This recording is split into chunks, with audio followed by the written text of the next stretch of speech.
ये क्या कर दूं, तो उनका कोई दायरा, कोई लिमिट नहीं है। वो जो कह रहे हैं वो सब सत्य है और सब संभव है। आनंद मोहन जी, पवन सिंह के फैन फॉलोअर्स ज्यादा है जी, क्या वो फैन फॉलोअर्स को अपने वोटों में तब्दील कर पाएंगे? प्रेम में तो कुछ भी होता है महाराज। प्रेम में तो मतलब उसका भी कोई दायरा नहीं है कि प्रेम में कौन क्या कर देगा, वही तो वोट ही है। अच्छा आनंद मोहन जी, एक चीज बताया जाए कि निर्दलीय प्रत्याशी के रूप में है पवन सिंह जी, और निर्दलीय प्रत्याशी अगर कहीं जीत कर जाते हैं संसद में, एनडीए की कहीं सरकार बनती है, तो निर्दलीय प्रत्याशी को एनडीए की सरकार महत्व देगी? देखिए, ये तो अब यहाँ पे निर्भर है कि वो खुद ही जो है उस पे कोई ये नहीं कर सकते, उसमें कोई डिसीजन वो अपने खुद नहीं लेंगे। जो पवन जी भी बोले हैं कि आपके द्वारा मैं जब जाता हूं अगर, तो आपके ही चाहने से आप जहां कहेंगे वहां मैं ये करूंगा, और मैं समर्थन वहां ही चाहूंगा जिससे कि हमारे क्षेत्र का कल्याण जिसमें निहित हो, वहां ही ये करूंगा। आनंद मोहन जी, बीजेपी का नारा है 400 पार जी, और बीजेपी की लहर बताई जा रही है है एनडीए के तरफ से उपेंद्र कुशवाहा है, इंडिया के तरफ से राजाराम है, पवन सिंह जी निर्दलीय प्रत्याशी हैं। आप अपने आप को अभी कहाँ देख रहे हैं? मैं अभी तो पवन सिंह जी के पास देख रहा हूँ और काराकाट क्षेत्र में देख रहा हूँ। अभी आपकी स्थिति कहाँ है? इन दोनों प्रत्याशियों के बीच आप कहाँ स्थित हैं? मैं एक नंबर में, हमारे कोई टक्कर में नहीं है। और ये नारा की बात नहीं है, मैं बताऊं आपको, ये सही भी है और बस चंद दिनों की बात है, तो 4 तारीख को पता चल जाएगा। आनंद मोहन के आने से क्या प्रभाव पड़ेंगे? ये प्रभाव के लिए मैं नहीं आया हूँ, और ये सब लोग आपको लेते हुए सब लोग हमारे हैं और मैं अपने लोगों के बीच में आया हूँ। अच्छा, भोजपुरी के कलाकारों को कहा जाता है कि एक फैमिली है, लेकिन पवन सिंह जी के विरोध में भी प्रचार करने में उतरने वाले हैं। अक्षरा सिंह जी उतरने वाली हैं, निरहू जी आने वाले हैं, मनोज तिवारी जी भी आने वाले हैं। इसको किस तरीके से देख रहे हैं? इसकी ऑथेंटिक जानकारी पहले हो जाए, बिना जानकारी के किसी के कहने पे नहीं, जब आधिकारिक पुष्टि इसकी हो जाएगी इस सवाल का जवाब दिया जाएगा। चलिए, अभी हम आनंद मोहन जी से, जो कि भोजपुरी के बहुत ही अच्छा हर रोल में फिट बैठने वाले कलाकार हैं, आपसे मिलाए। अब हम थोड़ा थोड़ा सब लोगों का राय रख लेते हैं कि पवन भैया के बारे में अलग अलग राय सब गार्जियन का क्या है। संतोष जी, मीडिया सलाहकार संतोष भैया से मिलाना चाहते हैं। पवन भैया के बारे में आपका क्या राय है? पवन जी के बारे में हमसे ज्यादा यहाँ की जनता जानती है, हमसे ज्यादा यहाँ के जो बड़े बुजुर्ग हैं, जो लोग हैं जिन्होंने पवन सिंह को बनाया है, वह लोग हमसे बेहतर जानते हैं।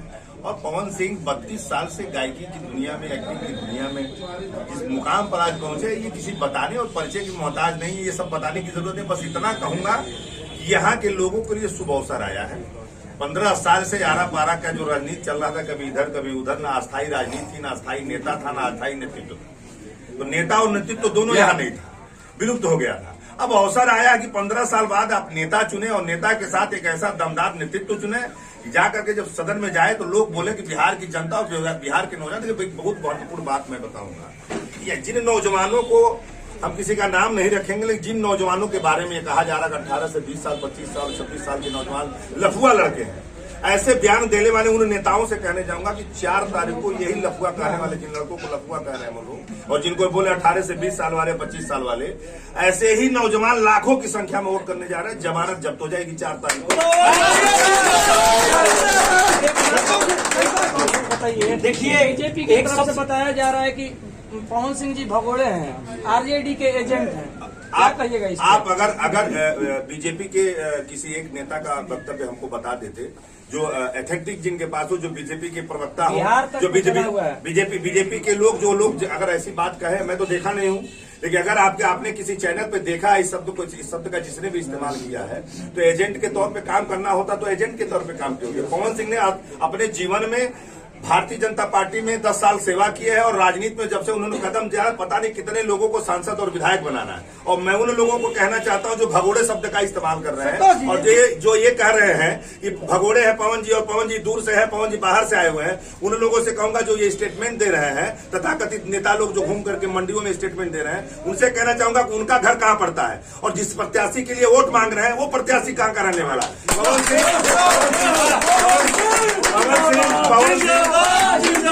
पवन सिंह शाहबाद का लड़का है, नौजवान है। पवन सिंह को शाहबाद के लोग प्यार करते हैं, मगध के लोग प्यार करते हैं और मुझे कहने को किसी की सर्टिफिकेट लेने की जरूरत नहीं है।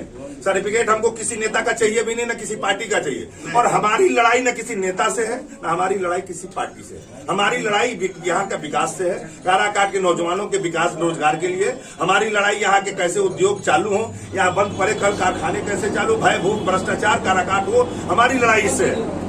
इस चुनाव में पवन सिंह जी के मुद्दे क्या रहेंगे? एक एक करके देखिए पवन सिंह का मुद्दा बड़ा स्पष्ट है। मैं आपका सवाल जवाब दे दूं तो भैया के सवाल का जवाब दूंगा। पवन सिंह का एजेंडा बड़ा बहुत क्लियर है। देखिए पवन जी को लोग हमसे सवाल कर रहे हैं कि पवन जी काराकाट क्यों लड़े हैं, पवन जी आरा क्यों नहीं लड़े। तो मैं बताना चाहता हूं कि 15 साल, मैं फिर ये बात दोहरा रहा हूं कि 15 साल यहाँ की जनता इतने लोग हैं, अगर किसी ने भी 15 साल में अपने नेता से संतुष्ट हुआ हो या उसके नेता ने कोई अस्थायी निवारण किया हो रोजगार के लिए या बंद पड़े कर कारखाने के लिए किसी नेता ने प्रयास किया हो, सिर्फ और सिर्फ जाति धर्म मत मजहब यहाँ के लोगों ने राजनीति किया।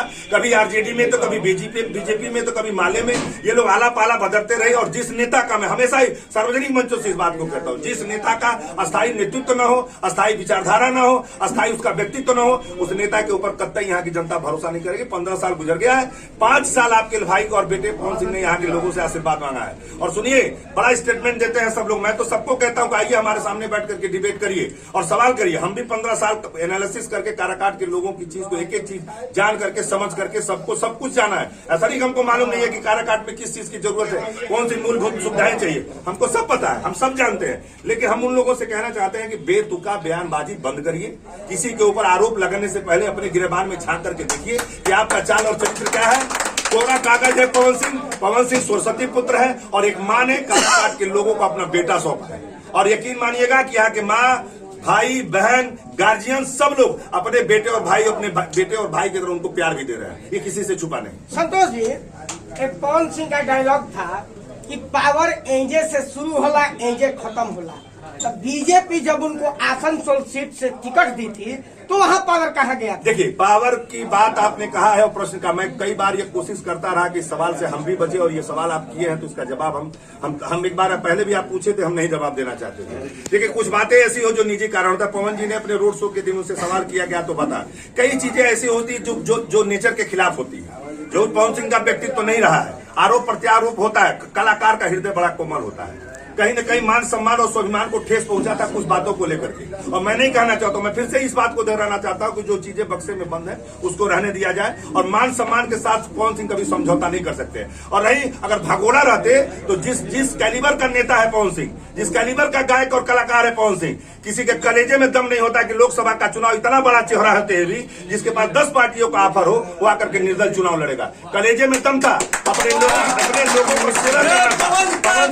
पवन सिंह अगर भगोड़ा होते, पवन सिंह का चेहरा और नाम काफी है। आज यहां से लेकर के दिल्ली नहीं पूरा दुनिया की नजर काराकाट पे टिकी हुई है। भारत की राजनीति का नया अध्याय शुरू काराकाट से होने जा रहा है। पवन सिंह को भगोड़ा कहने वाले और पवन सिंह को यह कहने वाले कि पवन सिंह भाग के राजनीति के मैदान से आसनसोल छोड़कर पाए, उनको जवाब काराकाट की जनता और जिन नौजवानों को लफुआ बोल रहे हैं तथाकथित नेता लोग, उनको 4 तारीख को जवाब यही नौजवान। हम चाहेंगे आनंद मिश्रा जी से कि एक अपने आनंद मोहन जी से कि एक अपने अंदाज में काराकाट जनता के लिए कुछ संदेश छोड़े अपने अंदाज में। बेटा हम तो 2 लाइन कहबे करब,